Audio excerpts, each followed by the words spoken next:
Everyone, NCERT Hindi medium में आप सभी का स्वागत है।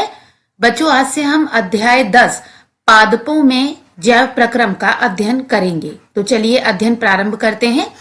कक्षा 6 में हमने सीखा कि सभी सजीवों में वृद्धि होती है और उन्हें वृद्धि के लिए भोजन की आवश्यकता होती है। साथ ही पिछले अध्याय में हमने उस प्रक्रिया के विषय में भी चर्चा की जिसके द्वारा जंतु पोषण प्राप्त करते हैं। हम जानते हैं कि जंतु वृद्धि के लिए भोजन ग्रहण करते हैं, परंतु पादपों में वृद्धि कैसे होती है? क्या आपने कभी जंतुओं की भांति पादपों को भोजन ग्रहण करते देखा है? जंतुओं में वृद्धि होने पर सामान्यतः उनके आकार और भार में वृद्धि होती है तथा उनके शरीर में विविध परिवर्तन होते हैं। पादपों में वृद्धि होने पर आपको उनमें क्या परिवर्तन दिखाई देते हैं? हमने सीखा कि भोजन से हमें महत्वपूर्ण पोषक जैसे कार्बोहाइड्रेट, वसा, प्रोटीन, विटामिन और खनिज प्राप्त होते हैं। जल के साथ साथ ये सब भी हमारी वृद्धि के लिए अनिवार्य होते हैं। आइए अन्वेषण करें कि पादप अपनी वृद्धि के लिए किस प्रकार पोषक प्राप्त करते हैं। 10.1 पादपों में वृद्धि कैसे होती है? अपने आसपास देखिए, क्या आपने पौधे के जीवन काल में उसमें कुछ परिवर्तन देखे हैं? उदाहरणार्थ, जब पौधे में वृद्धि होती है तो उसमें नवीन पत्तियां और शाखाएं निकलती हैं तथा पौधे की लंबाई बढ़ती है और तना मोटा हो जाता है। आपके विचार से इन परिवर्तनों के क्या कारण हैं? इस विषय पर अपने मित्रों से चर्चा कीजिए और इन कारणों के स्पष्टीकरण भी दीजिए। चलिए देखें ये बालक और बालिकाएं क्या कह रहे हैं। जब हम पौधे को नियमित रूप से सींचते हैं तो उसकी वृद्धि अच्छी होती है, अतः मुझे लगता है कि जल भी पौधे की वृद्धि में योगदान देता है। यह बालिका कह रही है। हो सकता है कि पौधे अपनी जड़ों के माध्यम से मिट्टी से भोजन ग्रहण करते हों। अब देखिए दूसरी बालिका क्या कह रही है। मेरे विचार से पौधों की वृद्धि में सूर्य के प्रकाश की कुछ भूमिका होती है। अब इस बालक का कहना है, मेरे विचार से डैश की कुछ भूमिका हो सकती है। अब यहां पर खाली जगह है और देखें यहां पर क्या भरना है, किसकी भूमिका हो सकती है। आइए इनमें से कुछ कारणों की जांच के लिए प्रयोग करें। क्रियाकलाप 10.1 आइए कुछ कारणों की जांच के लिए परीक्षण करें। उद्यान की मिट्टी से भरे हुए एक जैसे 3 गमले लीजिए। आप गमलों के स्थान पर प्रयोग की गई बोतलें अथवा खाली डिब्बे भी ले सकते हैं। प्रत्येक गमले में एक ही पौधे के समान आमाप के तीव्र गति से वृद्धि करने वाले नवोद्भिद रोपिए, जैसे टमाटर, मिर्च इत्यादि। चित्र 10.1 देखिए। ये देखिए, गमलों को क, ख और ग से नामांकित कीजिए। प्रत्येक नवोद्भिद की पत्तियों की संख्या गिनिए और अपने अवलोकनों को अभिलेखित कीजिए। गमला क को सूर्य के प्रकाश में रखिए। इस गमले की मिट्टी में प्रतिदिन उपयुक्त जल डालकर इसमें हल्की नमी बनाए रखिए। चित्र 10.1 का देखिए। आगे चलते हैं। गमला ख को सूर्य के प्रकाश में रखिए, परंतु इस गमले की मिट्टी में जल मत डालिए।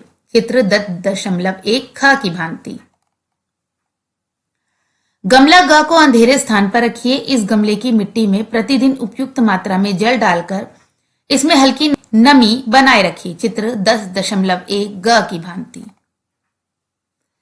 2 सप्ताह तक पौधों का अवलोकन कीजिए और उनकी ऊंचाई, पत्तियों की संख्या, पत्तियों के रंग और पौधों में दिखने वाले अन्य परिवर्तनों को भी अभिलेखित कीजिए। अपने अवलोकनों को तालिका 10.1 में अभिलेखित कीजिए। तालिका 10.1 पौधों की वृद्धि पर सूर्य के प्रकाश और जल का प्रभाव। ये देखिए विभिन्न स्थितियों में रखे गमले। ये पहला गमला है, गमला का सीधा सूर्य के प्रकाश में रखा हुआ और जलयुक्त। गमला खा सीधा सूर्य के प्रकाश में रखा हुआ और जल रहित यानी जल नहीं है। गमला गा अंधेरे में रखा हुआ और जलयुक्त जिसमें सूर्य का प्रकाश नहीं है। अब देखिए उपलब्धता क्या है। इस वाले में सूर्य का प्रकाश है। जी हां, यहां पर सूर्य का प्रकाश है, जल भी है इसमें। और अब इसके बाद आपको यहां अवलोकन करना है कि पौधे की ऊंचाई सेंटीमीटर में लिखनी है। प्रथम दिन में, 2 सप्ताह पश्चात यहां पर। फिर पत्तियों की संख्या प्रथम दिन में यहां और 2 सप्ताह पश्चात यहां। पत्तियों का रंग हरा या पीला क्या हुआ वो आपको यहां लिखना है। इसी प्रकार अन्य खानों को भी आपको भरना है। तीनों गमलों के पौधों में आपने क्या अंतर देखे? किस गमले के पौधे में अधिकतर वृद्धि हुई है, किस गमले के पौधे में सबसे कम वृद्धि हुई है? तालिका 10.1 में अभिलेखित अवलोकनों का विश्लेषण कीजिए और अपने शिक्षक और मित्रों के साथ इस विषय पर चर्चा कीजिए। संभवतः आप पाएंगे कि उपयुक्त मात्रा में जलयुक्त किंतु अंधेरे में रखा गया गमला ग की तुलना में सूर्य के प्रकाश में रखा गया उपयुक्त मात्रा में जलयुक्त गमला क के पौधे में अधिक वृद्धि हुई। गमला ख में लगाया गया पौधा संभवतः नष्ट हो गया होगा, जिसे सूर्य का पर्याप्त प्रकाश तो मिला किंतु जल नहीं मिला। इस क्रियाकलाप में किए गए अवलोकनों से आप क्या निष्कर्ष निकालते हैं? इस क्रियाकलाप के परिणाम से यह प्रतीत होता है कि पौधों को अपनी वृद्धि के लिए जल एवं सूर्य के प्रकाश दोनों की आवश्यकता होती है। अब रोचक तथ्य देखते हैं। फल कुसुम संपदुचिता रोपणतो भवति केवलानन यतः। वृक्ष फलों और फूलों का उत्पादन मात्र इसलिए नहीं करते कि उन्हें रोपा गया है। यह उक्ति वृक्षायुर्वेद नामक प्राचीन भारतीय मूल ग्रंथ की है।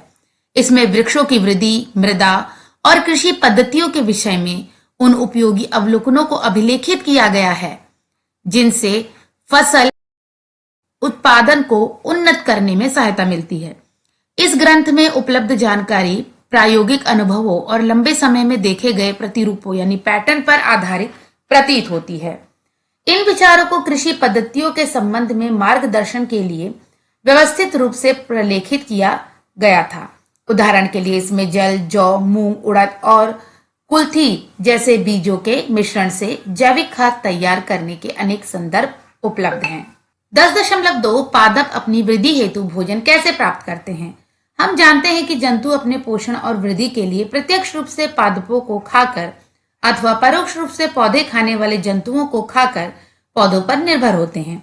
इसके साथ ही पादप अपनी वृद्धि के लिए आवश्यक भोजन कैसे प्राप्त करते हैं? जंतुओं की भांति पौधे भोजन नहीं खाते हैं। 10.2.1 पत्तियां। पौधों की भोजन निर्माणशाला। पौधे भोजन का भंडारण मंड स्टार्च के रूप में करते हैं, जो एक प्रकार का कार्बोहाइड्रेट है। मंड का उत्पादन पौधों की पत्तियों में होता है, जिनकी संरचना सामान्यतः चौड़ी और चपटी होती है। पत्तियां पर्णरहित क्लोरोफिल नामक हरित वर्णक की उपस्थिति के कारण अधिकांशतः हरी होती हैं। पर्णहरित की उपस्थिति सूर्य के प्रकाश को प्रभावी रूप से प्रग्रहण करने में सहायता करती है। आइए पता लगाएं कि मंड के रूप में भोजन निर्मित करने में पर्णहरित की क्या भूमिका है। क्रियाकलाप 10.2। आइए जांच करें निर्दर्शन क्रियाकलाप। इस क्रियाकलाप का निर्दर्शन शिक्षक के द्वारा किया जा सकता है। एक पत्ती को नरम करने के लिए 5 मिनट तक पानी में उबालिए।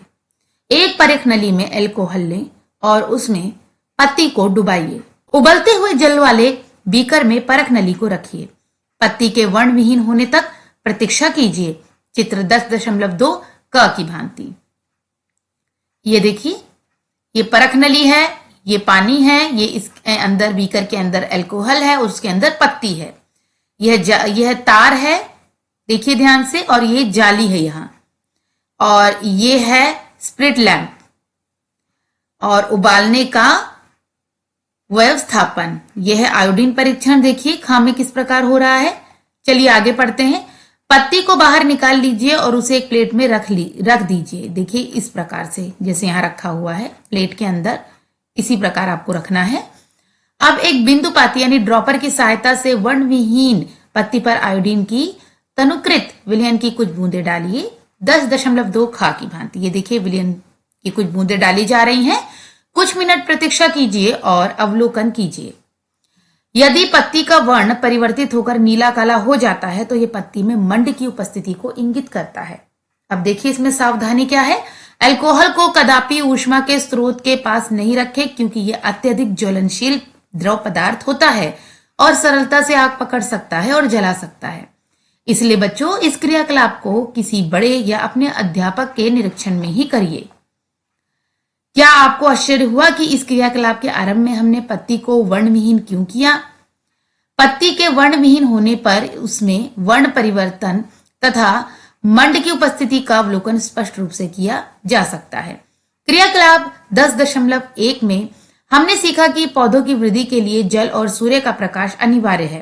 क्रियाकलाप 10.2 के द्वारा हमने पता लगाया कि हरी पत्तियां भोजन के रूप में मंड का भंडारण करती हैं। भास्कर अपने अवकाश के समय में बागवानी करना पसंद करता है। एक जिज्ञासु विद्यार्थी होने के कारण वह अपने उद्यान में चारों ओर देखकर प्रायः चकित होता है कि पौधे भोजन का उत्पादन कैसे करते हैं। भास्कर अपने अनुभव से जानता है कि पौधे की वृद्धि के लिए जल और सूर्य का प्रकाश अनिवार्य है, परंतु वह यह जानने के लिए उत्सुक है कि क्या सूर्य का प्रकाश पौधों का भोजन यानी मंड के उत्पादन में योगदान देता है। देखें भास्कर क्या कह रहा है। सूर्य का प्रकाश पौधों में मंड के उत्पादन में किस प्रकार योगदान देता है। चलिए आगे देखते हैं क्रियाकलाप के माध्यम से। क्रियाकलाप 10.3 आइए जांच करें। भास्कर ने अलग अलग गमलों में लगे दो एक जैसे पौधों की हरित और अहरित धब्बों वाली एक एक पत्ती ली। दोनों गमलों में से एक गमले को सूर्य के प्रकाश में रखा गया था और दूसरे गमले को अंधेरे स्थान पर 36 घंटों तक रखा गया था। वह मंड परीक्षण से पहले और बाद में पत्तियों की तुलना करना चाहता था। उसने ट्रेसिंग पेपर की सहायता से पत्तियों के हरित और अहरित भागों के स्थान को अभिलेखित करने के लिए चित्र बनाए। इसके बाद उसने पत्तियों पर आयोडीन परीक्षण किया। क्रियाकलाप 10.2 में दर्शाए अनुसार भास्कर ने अपने अवलोकनों को तालिका 10.2 में अभिलेखित किया। तालिका 10.2 पौधों की पत्तियों के हरित और अहरित भागों में मंड की उपस्थिति का। गमले के पौधे के लिए प्रकाश की स्थितियां। पहला है सूर्य के प्रकाश में रखा पौधा। ये देखिए आयोडीन परीक्षण से पहले का रंग। देखिए यहाँ पे पत्ती का हरित और अहरित रंग के धब्बे हैं। यहाँ पे आयोडीन परीक्षण के बाद का रंग पत्ती के हरित धब्बे नीले काले रंग के हो गए हैं। यहाँ पे ये देखिए। अब दूसरा देखते हैं अंधेरे में रखा गया गमला। अब यहाँ पे ये ध्यान से देखिए पत्ती पर हरित और अहरित रंग के धब्बे, हरे धब्बे कम हो गए हैं ना, रंग में कोई परिवर्तन नहीं हुआ। चलिए आगे बढ़ते हैं। तालिका 10.2 में भास्कर ने अभिलेखित किया कि सूर्य के प्रकाश में रखे पौधे से प्राप्त पत्ते के हरित धब्बे नीले काले रंग के हो गए, जो मंड की उपस्थिति का संकेत देते हैं। भास्कर ने यह भी अभिलेखित किया कि अंधेरे स्थान में रखे पौधे की पत्ती के हरित धब्बों पर नीला काला रंग दिखाई नहीं दिया, जो इंगित करता है कि इसमें मंड नहीं बना है। सूर्य के प्रकाश में रखे गए पौधे से ली गई पत्ती के अहरित धब्बे नीले काले रंग के नहीं हुए। क्या यह इंगित करता है कि उन धब्बों में पर्ण हरित उपस्थित नहीं है? संभवतः इन अहरित धब्बों में आयोडीन परीक्षण के द्वारा पता लगाए जाने के लिए पर्याप्त मंड तैयार करने हेतु उचित मात्रा में पर्ण हरित नहीं है। चलिए रोचक तथ्य पढ़ते हैं। कुछ पौधों की पत्तियां बैगनी अथवा भूरी दिखाई देती हैं क्योंकि उनमें हरे रंग के पर्ण हरित की अपेक्षा इन रंगों के वर्णक अधिक होते हैं। ये हरे रंग को दबा देते हैं। इनमें से कुछ वर्णक प्रकाश संश्लेषण में भी सहायक होते हैं। आप इन पत्तियों में मंड की उपस्थिति का पता लगाने के लिए आयोडीन परीक्षण कर सकते हैं, जो इंगित करता है कि वास्तव में प्रकाश संश्लेषण हुआ है। तालिका 10.2 में सूचीबद्ध अवलोकनों से हम क्या निष्कर्ष निकाल सकते हैं? जैसा कि हम जानते हैं, पर्णहरित की उपस्थिति के कारण अधिकतर पत्तियां हरी होती हैं। हमने यह भी देखा कि पत्तियों के हरे भाग में मंड का उत्पादन होता है। हम निष्कर्ष निकाल सकते हैं कि सूर्य के प्रकाश की उपस्थिति में पर्णहरित मंड निर्मित होता है। वास्तव में मंड के निर्माण के लिए यह अनिवार्य है। इसीलिए पत्तियों को पौधों की भोजन निर्माणशाला यानी कि फूड फैक्ट्री भी कहा जाता है। पौधों द्वारा भोजन निर्मित करने के लिए और क्या अनिवार्य है, आइए पता लगाते हैं। 10.2.2 भोजन निर्मित करने में वायु की भूमिका। देखें ये बालक क्या कह रहा है। पौधों के पोषण में वैज्ञानिकों के योगदान के विषय में पढ़ते हुए मेरी बहन ने बताया कि पौधों में भोजन निर्माण की प्रक्रिया में वायु की भूमिका रहती है। देखिए बालिका क्या कह रही है। पौधों द्वारा भोजन निर्माण की प्रक्रिया के अंतर्गत वायु में उपस्थित कौन सी गैस अनिवार्य है? क्रियाकलाप 10.4 आइए जांच करें। निदर्शन क्रियाकलाप। इस क्रियाकलाप का निदर्शन शिक्षक द्वारा किया जा सकता है। गमले में लगा एक हरा पौधा लीजिए और उसे 2 से 3 दिन के लिए अंधेरे में रखिए, जिससे वह मंड रहित हो जाए। अर्थात यदि भंडारित मंड हो तो वह पौधे द्वारा उपयोग के पश्चात समाप्त हो जाए। तत्पश्चात ये प्रयोग करने के लिए इस पौधे की एक पत्ती लीजिए, एक चौड़े मुंह वाली बोतल लीजिए और उसमें थोड़ा कास्टिक सोडा यानी सोडियम हाइड्रोक्साइड डालिए। यह वायु से कार्बन डाइऑक्साइड अवशोषित कर लेता है। सावधानी, कास्टिक सोडा एक प्रबल रसायन है जिससे त्वचा जल सकती है। इस रसायन का प्रयोग केवल शिक्षकों द्वारा ही किया जाए। विपाटित कॉर्क के माध्यम से मंड रहित पत्ती का आधा भाग बोतल के अंदर और शेष भाग बोतल के बाहर रखिए और बोतल को चित्र 10.3 का में दर्शाए अनुसार रखिए। ये देखिए बच्चों, ये बोतल किस प्रकार रखी गई है। चलिए आगे चलते हैं। इस व्यवस्थापन को कुछ घंटों के लिए सूर्य के प्रकाश में रखिए। अवलोकन कीजिए और तालिका 10.3 में जल, सूर्य के प्रकाश, पर्णहरित और कार्बन डाइऑक्साइड की उपलब्धता को अभिलेखित कीजिए। पत्ती को तोड़ लीजिए और क्रियाकलाप 10.2 में किए गए अनुसार आयोडीन परीक्षण का उपयोग करके मंड की उपस्थिति की जांच कीजिए। अपने अवलोकन तालिका 10.3 में अभिलेखित कीजिए। आइए आगे चलते हैं। तालिका 10.3 पादपों द्वारा मंड बनाने में वायु की भूमिका। ये देखिए बच्चों, यहाँ पे पत्ती का भाग है, पत्ती का वह भाग जो बोतल के अंदर है, पत्ती का वह भाग जो बोतल के बाहर है। उपलब्धता आपको बतानी है, जल उपलब्ध है या नहीं, कहां पर, वह भाग पत्ती का जो बोतल के अंदर है, और जो बाहर है उसमें जल है या नहीं, ये आपको लिखना है। इसी प्रकार सूर्य का प्रकाश, पर्णहरित, कार्बन डाइऑक्साइड, क्या मंड उपस्थित है, हाँ या नहीं में यहाँ आपको लिखना है। आइए आगे चलते हैं। हमने देखा कि पत्ती का जो भाग बोतल के बाहर है वह नीला काला हो गया है। यह मंड की उपस्थिति को दर्शाता है। इसके अतिरिक्त पत्ती का जो भाग बोतल के अंदर है उसका रंग नीला काला नहीं होता है। यह दर्शाता है कि पत्ती के उस भाग में भोजन नहीं बना है। ऐसा इसलिए संभव है क्योंकि बोतल के अंदर रखा कास्टिक सोडा विलयन वायु में उपस्थित कार्बन डाइऑक्साइड को अवशोषित कर लेता है। यह प्रयोग क्या दर्शाता है? यह प्रयोग दर्शाता है कि मंड बनाने के लिए वायु में उपस्थित कार्बन डाइऑक्साइड पौधों के लिए अनिवार्य है। क्रियाकलाप 10.3 और 10.4 के आधार पर आप क्या निष्कर्ष निकालेंगे? पौधे का कौन सा भाग मंड के संश्लेषण में सम्मिलित है? अब तक हमने जो सीखा है उसके आधार पर हमने पाया है कि पौधों में भोजन के संश्लेषण के लिए सूर्य का प्रकाश, जल, पर्णहरित और कार्बन डाइऑक्साइड अनिवार्य है। यह प्रक्रिया जिसके द्वारा पौधे सूर्य के प्रकाश और पर्णहरित की उपस्थिति में भोजन निर्मित करते हैं वह प्रकाश संश्लेषण कहलाती है। पत्ती प्रकाश संश्लेषण का प्रमुख स्थान है। क्या पौधे के अन्य हरे भाग भी प्रकाश संश्लेषण करते हैं? हाँ, पौधे के अन्य भाग जिनमें पर्णहरित होता है वे भी प्रकाश संश्लेषण करते हैं। यहाँ हमने ये सीखा कि पौधे प्रकाश संश्लेषण की प्रक्रिया द्वारा अपना भोजन निर्मित करने के लिए जल, सूर्य का प्रकाश और वायु से कार्बन डाइऑक्साइड लेते हैं। परंतु क्या आपने कभी सोचा है कि इस प्रक्रिया के दौरान और क्या होता है? क्या पौधे अपने परिवेश से पदार्थों को केवल ग्रहण करते हैं अथवा वे कुछ निर्मुक्त भी करते हैं? आइए बरखा दीदी द्वारा किए गए एक क्रियाकलाप के द्वारा इसका पता लगाएं। क्रियाकलाप 10.5 आइए पता लगाएं। चित्र 10.4 को देखिए। क और ख के रूप में नामांकित दोनों व्यवस्थापनों की तुलना कीजिए और विश्लेषण कीजिए। चित्र 10.4 व्यवस्थापन क, ये देखिए क है, इसको ध्यान से देखिए बच्चों। सूर्य के प्रकाश में रखा गया है और व्यवस्थापन ख अंधेरे में रखा गया है। ये देखिए इसे अंधेरे में रखा गया है।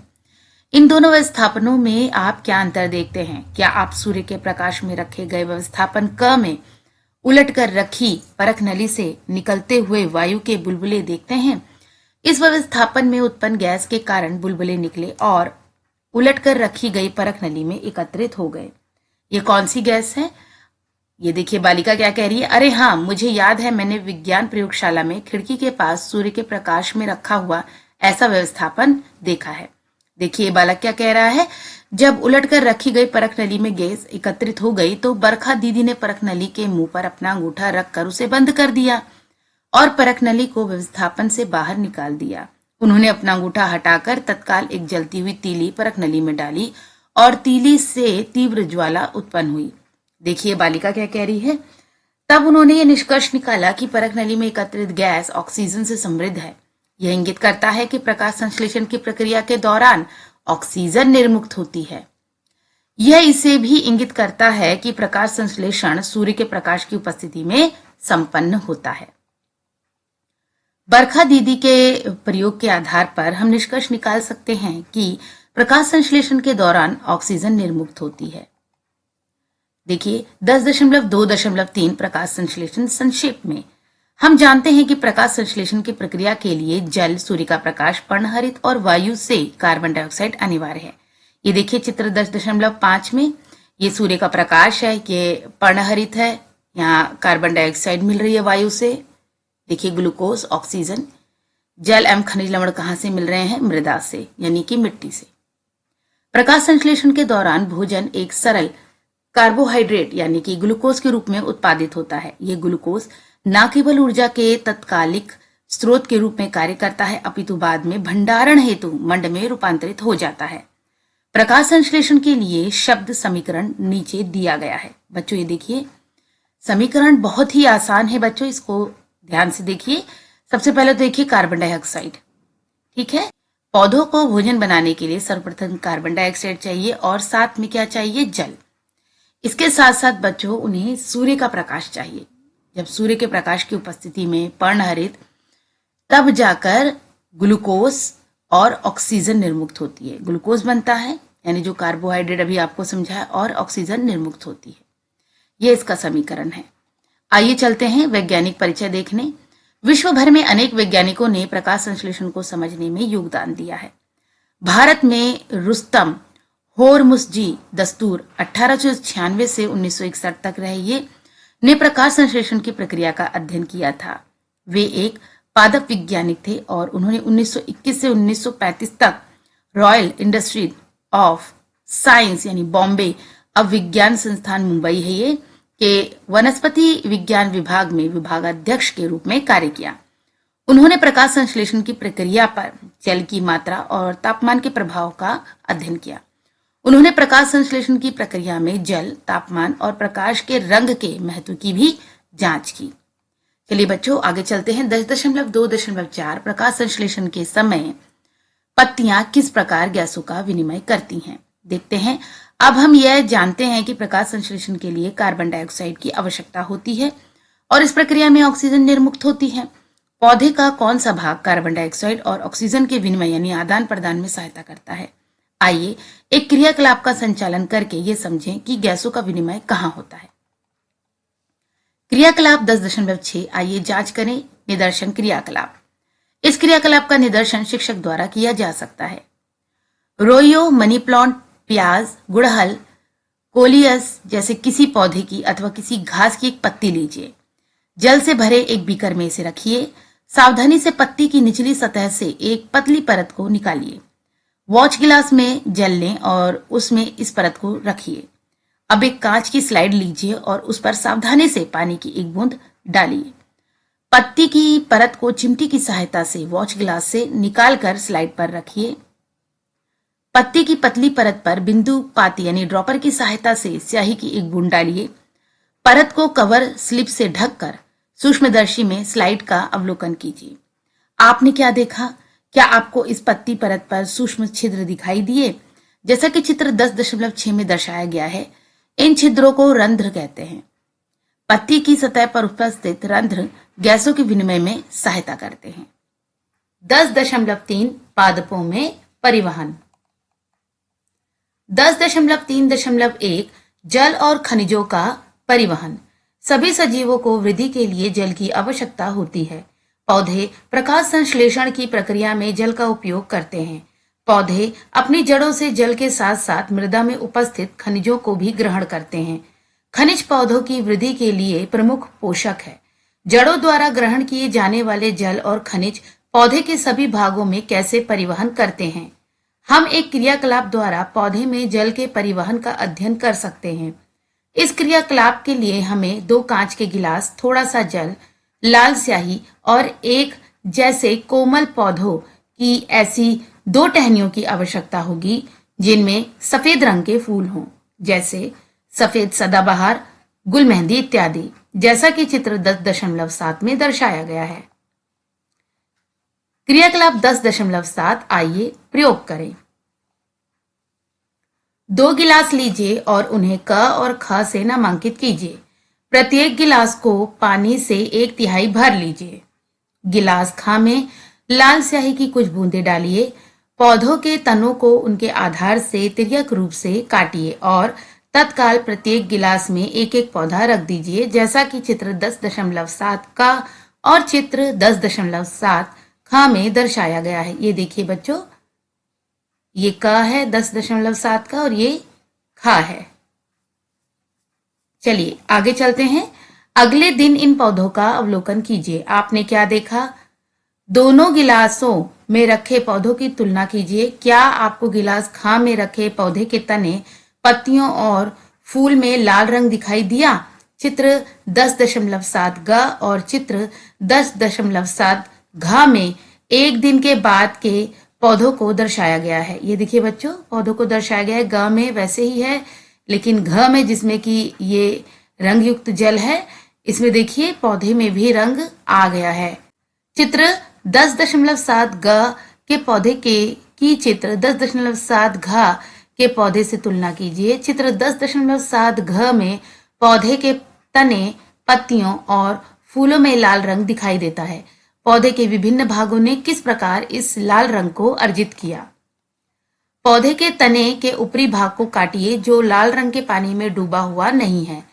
कटे हुए तने को अवधरक लेंस से देखिए। क्या आपको तने में लाल रंग दिखाई दिया?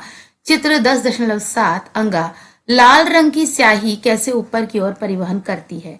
ऐसा तने, शाखाओं और पत्तियों में उपस्थित दार यानी जाइलम नामक पतली नलियों के कारण होता है। लाल स्याही की तरह ही जल में घुले हुए खनिज भी जल के साथ दारू द्वारा तने में ऊपर की ओर परिवहन करते हैं। आइए अब हम जानते हैं कि जल और खनिज पत्तियों तथा अन्य भागों में दारू द्वारा जाते हैं।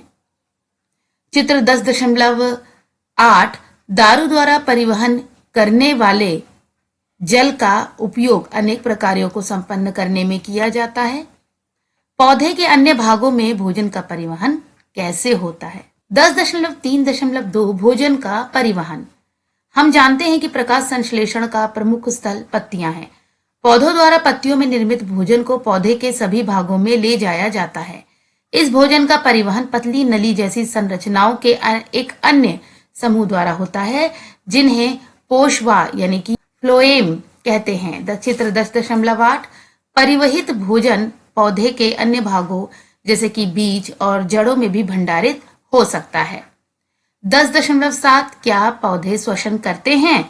कक्षा 6 विज्ञान की पुस्तक जिज्ञासा के अध्याय सजीव विशेषताओं का अन्वेषण में आपने पढ़ा कि सभी सजीव श्वसन करते हैं। क्या पौधे भी हमारी तरह श्वसन करते हैं? क्रियाकलाप 10.8 आइए पता लगाएं। निदर्शन क्रियाकलाप। मूंग के कुछ दानों को रात भर के लिए पानी में भिगोइए। एक शंकु यानी कि कॉनिकल फ्लास्क में रुई की एक परत बिछाइए। चित्र 10.9 और रुई को नम रखने के लिए उस पर थोड़ा सा पानी छिड़किए। भीगे हुए बीजों को शंकु फ्लास्क में रखी नम रुई में रखिए। शंकु फ्लास्क के मुख को एक ऐसे कार्क से बंद कर दीजिए जिनमें 2 छिद्र हों। कार्क के दोनों छिद्रों में 2 नलियां का और खा लगा दीजिए, जैसा कि चित्र 10.9 में दर्शाया गया है। ये देखिए बच्चों, ये देखिए का खा, ये 2 नलियां लगी हैं।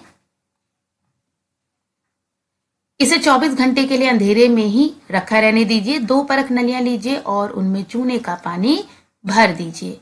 एक परख नली के मुंह को एक छिद्र वाले कॉर्क से ढक दीजिए। कॉर्क के छिद्र के माध्यम से परख नली में एक कांच की नली डुबाइए। एक रबड़ की नली से फ्लास्क को और परख नली को जोड़ दीजिए, जैसा कि चित्र 10.9 में दर्शाया गया है। दोनों परख नलियों की तुलना कीजिए और देखिए कि क्या रंग में कोई परिवर्तन हुआ है। क्या दोनों परख नलियों में चूने का पानी दूधिया हो गया है? फ्लास्क में जुड़ी परख नली में चूने का पानी दूधिया हो गया है। चूने का पानी फ्लास्क में कार्बन डाइऑक्साइड की उपस्थिति के कारण दूधिया हो गया है। परंतु यह कार्बन डाइऑक्साइड कहां से आई है? जैसा कि हम जानते हैं कि वायु में कार्बन डाइऑक्साइड प्राकृतिक रूप से बहुत कम मात्रा में उपस्थित है। फ्लास्क में अतिरिक्त कार्बन डाइऑक्साइड बीजों द्वारा उत्पन्न की गई है क्योंकि वे श्वसन करते हैं। श्वसन के समय ऑक्सीजन की उपस्थिति में ग्लूकोज का विघटन होता है, जिससे कार्बन डाइऑक्साइड, जल और ऊर्जा निर्मुक्त होते हैं। श्वसन की प्रक्रिया के लिए शब्द समीकरण नीचे दिया गया है। देखिए, ग्लूकोज जमा ऑक्सीजन और फिर एरो बना के कार्बन डाइऑक्साइड जमा जल जमा ऊर्जा। श्वसन के दौरान उत्पन्न ऊर्जा का उपयोग पौधे अपनी वृद्धि और विकास के लिए करते हैं। पौधे के हरित और अहरित सभी भाग श्वसन करते हैं, अतः पौधों में ऊर्जा प्राप्ति हेतु भोजन के संश्लेषण, परिवहन और उपयोग के लिए विभिन्न क्रियाविधियां होती हैं। संक्षेप में, सभी सजीवों को भोजन की आवश्यकता होती है जो वृद्धि और विकास के लिए ऊर्जा प्रदान करता है। पादप सूर्य के प्रकाश और पर्णहरित की उपस्थिति में कार्बन डाइऑक्साइड और जल का उपयोग करके ग्लूकोज और ऑक्सीजन बनाते हैं। भोजन के संश्लेषण की यह प्रक्रिया प्रकाश संश्लेषण कहलाती है। पत्तियां पौधे की भोजन निर्माणशाला हैं। पत्ती की सतह पर उपस्थित सूक्ष्म छिद्रों को रंध्र कहते हैं, जो प्रकाश संश्लेषण और श्वसन के दौरान ऑक्सीजन और कार्बन डाइऑक्साइड के विनिमय में सहायक होते हैं। दारू यानी जाइलम जड़ों से जल और खनिजों को पौधे के ऊपरी भागों में ले जाता है, जबकि पोषवा यानी कि फ्लोएम भोजन को पत्तियों से पौधे के सभी भागों में पहुंचाता है। पौधे श्वसन नामक प्रक्रिया द्वारा ग्लूकोज का विघटन करके ऊर्जा निर्मुक्त करते हैं। इस प्रक्रिया में वे ऑक्सीजन का उपयोग करते हैं और कार्बन डाइऑक्साइड निर्मुक्त करते हैं। तो बच्चों, इस तरह हमने ये अध्याय समाप्त कर लिया है। तो चलिए बच्चों, प्रश्न उत्तर प्रारंभ करते हैं। आइए और अधिक सीखें। प्रश्न 1, निम्नलिखित तालिका को पूरा कीजिए। आपको बच्चों यह तालिका पूरी करनी है, जिसके अंतर्गत क्रम संख्या लिखी गई है, विशेषता, कच्चा माल, उत्पाद, शब्द समीकरण, महत्व, इसके पश्चात प्रकाश संश्लेषण और श्वसन। चलिए क्रम संख्या 1 से प्रारंभ करते हैं। पहला है विशेषता, कच्चा माल। तो इसके अंतर्गत क्या आ सकता है? जी हाँ, कच्चा माल जैसे किसी भी चीज के उत्पादन के लिए जिन चीजों की जरूरत है वह कच्चा माल है। जैसे प्रकाश संश्लेषण के लिए आपको क्या क्या चाहिए, यानी कि पौधों को क्या चाहिए? जी हाँ, कार्बन डाइऑक्साइड। यहाँ आप लिखेंगे carbon dioxide, carbon dioxide. और क्या चाहिए? जल। ठीक है बच्चों, इसके पश्चात नेक्स्ट करते हैं अगला, श्वसन। श्वसन से क्या है? इसमें आएगा ग्लूकोज और इसके पश्चात आएगा ऑक्सीजन।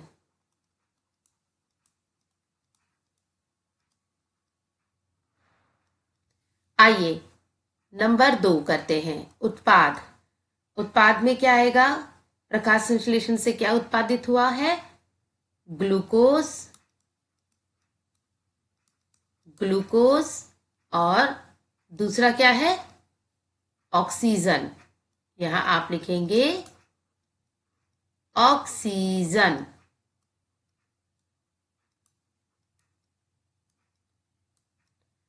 चलिए अगले आ जाइए, अगले पे श्वसन। श्वसन में क्या आया? Carbon dioxide. इनको श्वसन के लिए क्या चाहिए? Carbon dioxide, carbon dioxide. इसके पश्चात चाहिए जल और ऊर्जा। आगे आते हैं नंबर 3, शब्द समीकरण। अब बच्चों शब्द समीकरण देखते हैं क्या होता है इसमें। सबसे पहले तो हम यहाँ पे कार्बन डाइऑक्साइड लिखते हैं, कार्बन डाई ऑक्साइड।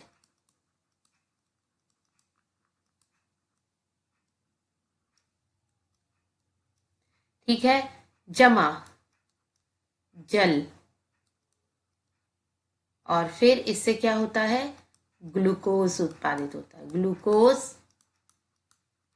और क्या है? साथ ही ऑक्सीजन। ऑक्सीजन।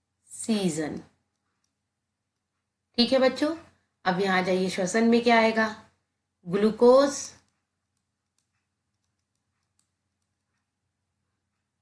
और ऑक्सीजन।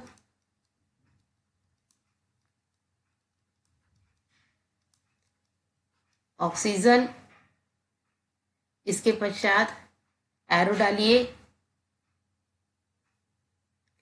आप लिखेंगे कार्बन डाइऑक्साइड। कार्बन डाइऑक्साइड,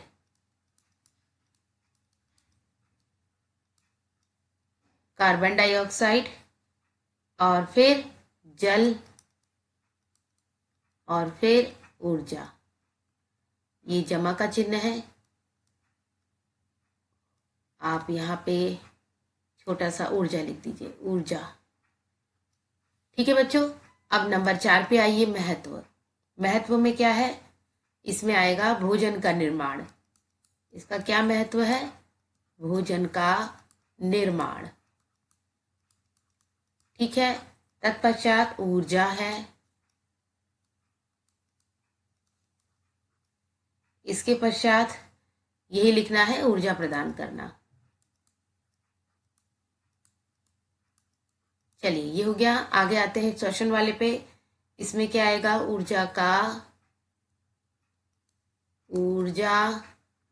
का उत्पादन, इसके पश्चात वृद्धि और विकास।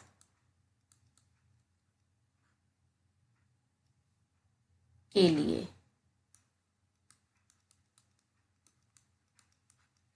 तो देखिए बच्चों, इस प्रकार हम इस तालिका को पूर्ण करेंगे। आगे चलते हैं। नंबर 2, प्रश्न नंबर 2 है। इसमें देखिए, ऐसी परिस्थिति की कल्पना कीजिए जहां पृथ्वी पर प्रकाश संश्लेषण करने वाले सभी जीव विलुप्त हो गए हैं। सजीवों पर इसका क्या प्रभाव पड़ेगा? तो चलिए बच्चों, अब उत्तर देख लेते हैं। इसका उत्तर है, यदि पृथ्वी पर प्रकाश संश्लेषण करने वाले सभी जीव विलुप्त हो जाएं, तो इससे भोजन और ऑक्सीजन का उत्पादन रुक जाएगा, जिस कारण भोजन और ऑक्सीजन ना मिल पाने के कारण सभी सजीवों का अस्तित्व खतरे में पड़ जाएगा और धीरे धीरे सभी जीव विलुप्त हो जाएंगे। चलिए, इसके साथ प्रश्न संख्या हम 3 को पढ़ते हैं। आलू का एक टुकड़ा आयोडीन विलयन से परीक्षण करने पर मंड की उपस्थिति दर्शाता है। आलू में मंड कहाँ से आता है? पौधे में भोजन का संश्लेषण कहाँ पर होता है? और यह आलू तक कैसे पहुंचता है? इसका उत्तर होगा, आलू में मंड पौधे की पत्तियों में प्रकाश संश्लेषण द्वारा उत्पादित ग्लूकोज से आता है, जो मंड में रूपांतरित होकर भंडारित होता है। पौधे में भोजन का संश्लेषण पत्तियों में होता है। यह भोजन कोशवाह यानी कि फ्लोएम के माध्यम से आलू तक पहुंचता है। चलिए, अब आगे चलते हैं बच्चों। प्रश्न संख्या हम 4 देखते हैं। क्या पत्ती की चौड़ी और सपाट संरचना पौधों को प्रकाश संश्लेषण के लिए अधिक सक्षम बनाती है? इसका औचित्य बताइए। अब इसका उत्तर है हाँ, पत्ती की चौड़ी और सपाट संरचना पौधों को प्रकाश संश्लेषण के लिए अधिक सक्षम बनाती है, क्योंकि यह सूर्य के प्रकाश को प्रभावी ढंग से ग्रहण करती है। इसकी संरचना के कारण पर्णहरित अधिक प्रकाश अवशोषित कर सकता है, जो कि प्रकाश संश्लेषण के लिए अति उत्तम है। चलिए आगे चलते हैं। प्रश्न संख्या 5 देखते हैं। एक्स वाई के उपयोग द्वारा विघटित होकर कार्बन डाइऑक्साइड Z और ऊर्जा निर्मुक्त करती है। X जमा वाई, ये एरो है, कार्बन डाइऑक्साइड जमा Z प्लस ऊर्जा। X, Y और Z प्रक्रिया के 3 भिन्न घटक हैं। X, Y और Z किन्हें प्रदर्शित करते हैं? देखिए बच्चों, आपको समीकरण देखकर ही ये अंदाजा लग गया होगा कि X किसको प्रदर्शित करता है? ग्लूकोज, Y ऑक्सीजन और Z जल को। ठीक है, आगे चलते हैं। प्रश्न संख्या 6। कृष्णा ने 2 गमलों में लगे समान आमाप के 2 पौधों से एक प्रयोग का व्यवस्थापन किया। उसने उनमें से एक गमले को सूर्य के प्रकाश में रखा और दूसरे को एक अंधेरे कमरे में रखा, जैसा कि चित्र 10.10 में दर्शाया गया है। ये देखिए बच्चों, यह वह चित्र है। निम्नलिखित प्रश्नों के उत्तर दीजिए। पहला है, इस प्रयोग के द्वारा वह किसकी जांच कर रही है। दूसरा है, दोनों स्थितियों में पौधों में क्या अंतर दिखाई दे रहे हैं। तीसरा है, आपके अनुसार किस पौधे की पत्तियां मंड की उपस्थिति के लिए आयोडीन परीक्षण की पुष्टि करेंगी। चलिए इसका उत्तर देख लेते हैं। पहले का होगा उत्तर, वह सूर्य के प्रकाश के प्रभाव की जांच कर रही है। इसके पश्चात नंबर 2 पे है, सूर्य के प्रकाश में रखा पौधा अधिक वृद्धि करता है और उसकी पत्तियां हरी रहती हैं, जबकि अंधेरे में रखा पौधा कम वृद्धि करता है और उसकी पत्तियां पीली पड़ सकती हैं। तीसरा है, सूर्य के प्रकाश में रखे पौधे की पत्तियां मंड की उपस्थिति के लिए आयोडीन परीक्षण की पुष्टि करेंगी। इसके पश्चात अगले प्रश्न पे चलते हैं हम बच्चों। प्रश्न संख्या 7, वाणी का मानना है कि कार्बन डाइऑक्साइड प्रकाश संश्लेषण के लिए अनिवार्य है। उसने अपने विचार की स्वीकृति या अस्वीकृति के लिए चित्र 10.11 में दर्शाए गए अनुसार एक प्रयोग का व्यवस्थापन किया। बच्चों ये देखिए, ये उसने वाणी ने प्रयोग किया है। चलिए देखते हैं, जिसमें कि ये देखिए का में क्या है, सूर्य का प्रकाश और कार्बन डाइऑक्साइड की उपस्थिति है। खा है, सूर्य का प्रकाश और कार्बन डाइऑक्साइड अनुपस्थित है। गा है, अंधकार और कार्बन डाइऑक्साइड उपस्थित। घ में अंधकार और कार्बन डाइऑक्साइड अनुपस्थित।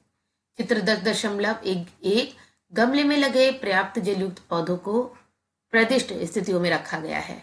चलिए आगे देखते हैं। निम्नलिखित प्रश्नों के उत्तर दीजिए।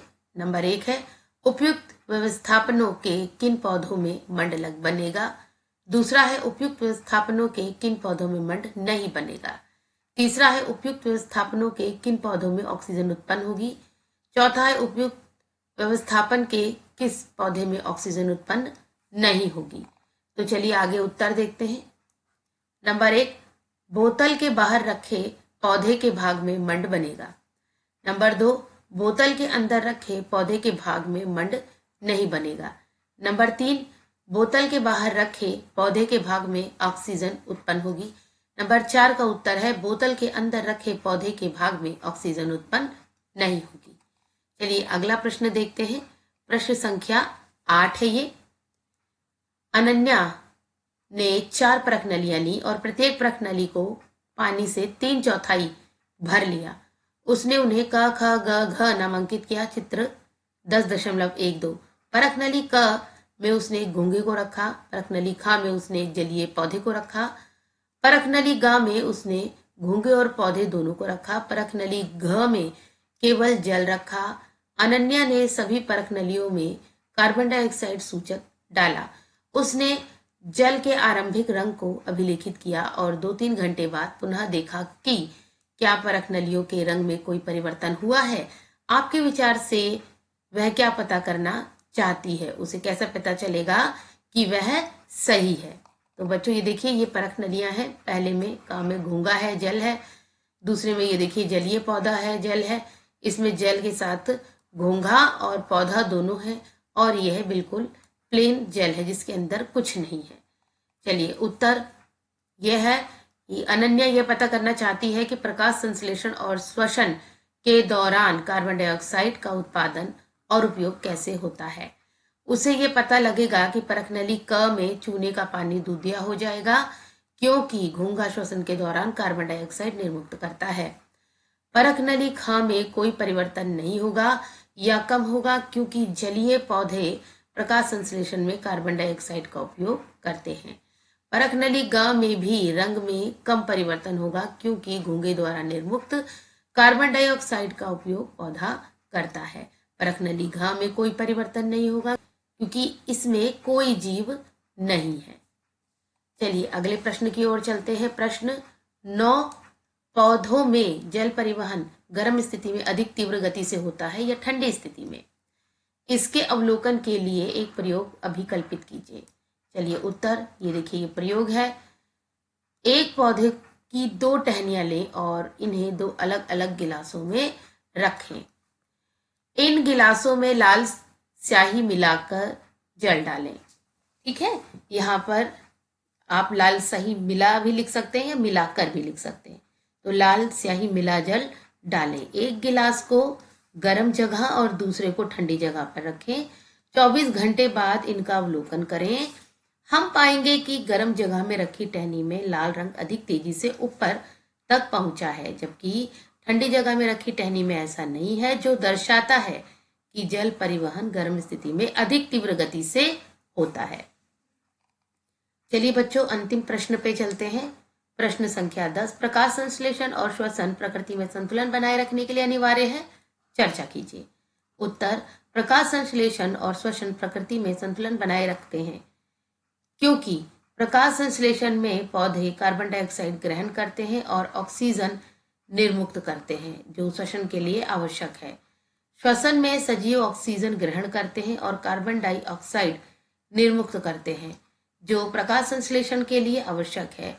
यह चक्रीय प्रक्रिया वायुमंडल में गैसों का संतुलन बनाए रखती है और सजीवों के लिए भोजन और ऊर्जा प्रदान करती है।